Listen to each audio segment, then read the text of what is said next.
Assalamualaikum sahabat, saya masak sarden masak kari. Saya letak 3 sekawan je. Bawang merah, bawang putih halia, 3 sekawan. Kulit kacang manis, bunga cengkeh dan bunga lawang. Apa ni?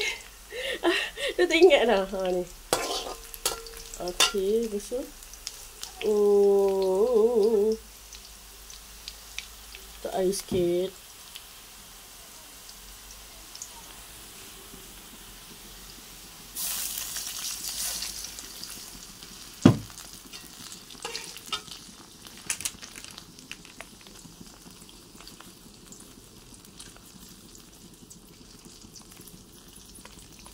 Saya letak kari.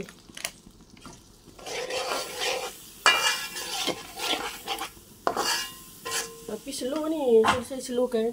Slow sangat patutlah. Okey.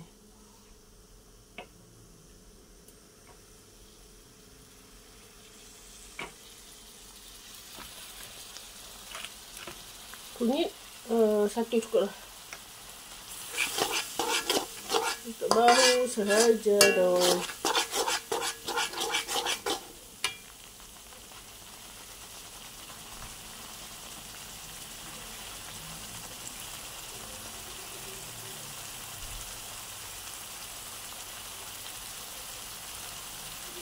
Garam kita letak sekarang.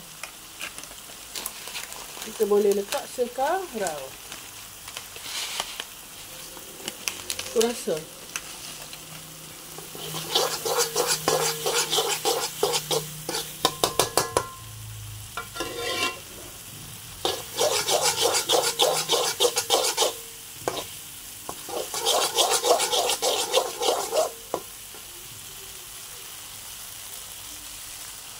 Tadi ada nasi keping sekali ya. Saya letak 1 je sebab kalau ikan sarden ni dah masak kari dengan pelbagai dengan kari lagi, dia dah hilang lah angin tu. Sebab tu saya letak 1 je. Tapi up to you all.